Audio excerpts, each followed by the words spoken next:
कल हमने किया था एम्पियर सर्कुलर लॉ, इसकी एप्लीकेशन बताने लगी हूँ। फर्स्ट एप्लीकेशन है magnetic field due to current carrying circular wire of infinite length using Ampere's law. अब जैसे हमने इलेक्ट्रिक में किया था कि पॉइंट जो है, किसी पॉइंट पे अगर फाइंड आउट करते हैं तो जो पॉइंट है बाहर लाई कर सकता है, सरफेस पे लाई कर सकता है या इनसाइड लाई कर सकता है।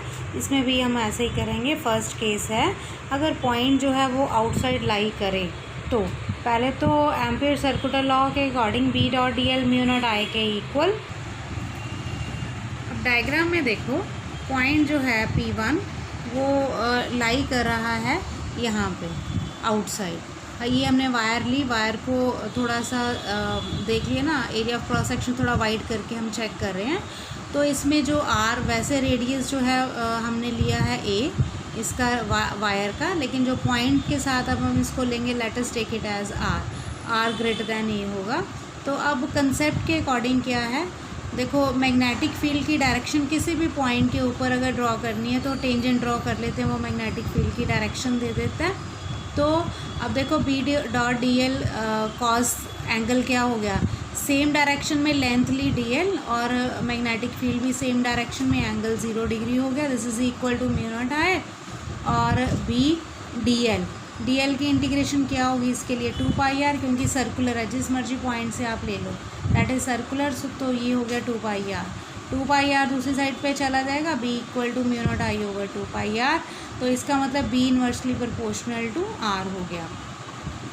अगर पॉइंट सरफेस पे लाई करे तो आर और ए की वैल्यू सेम हो जाएगी, आर इज़ इक्वल टू ए, क्योंकि ये ए है रेडियस। तो सरफेस पे अगर लाई करता है वो भी आर के इक्वल हो गया, आर इक्वल टू ए यहाँ पुट किया, इसी इक्वेशन में पुट कर लो, आर की जगह ए लिख दो, you will gate mu naught I over 2 pi A. Third case है अगर मैग्नेटिक फील्ड फाइंड आउट करना है किसी पॉइंट पे, पॉइंट अंदर लाई करता है इनसाइड, तो अब जो करंट फ्लो कर रहा है वो सरफेस पे फ्लो कर रहा है वायर के। तो एम्पियर, अगर करंट सरफेस पे है, अंदर कोई करंट नहीं है, तो आई की वैल्यू 0 हो गई। तो इसका मतलब बी डॉट डी एल कितना हो गया 0। बी डॉट डी एल का 0 का मतलब B is equal to 0। Magnetic field जो होगा उसकी वैल्यू 0 होगी, मैग्नेटिक फील्ड की वैल्यू 0 होगी। अगर करंट यूनिफॉर्मली डिस्ट्रीब्यूट हुआ है अंदर भी है, तो फिर उस केस में आई की वैल्यू 0 नहीं होगी, उसमें हम निकालेंगे अंदर आई डैश कितना होगा, that is equal to current per unit area wire into area. Current per unit area का मतलब हो गया आई ओवर पाई ए स्क्वायर। ए यहाँ जो ओरिजिनल रेडियस है वो लेना है, into area of circle of radius R pi R square. यहाँ से आई डैश की वैल्यू ये आ गई। एम्पियर सर्कुलर लॉ लगाओ, B dot D L is equal to mu naught I dash.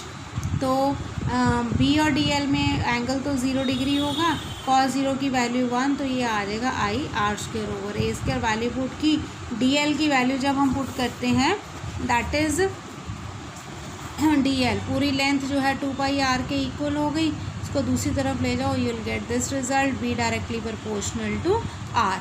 तो अगर इसका ग्राफिकली हम रिप्रेजेंट करना चाहें, we can represent it, B अंदर होगा, B directly proportional to R, उसके लिए स्ट्रेट लाइन हो गई पासिंग थ्रू द ओरिजिन।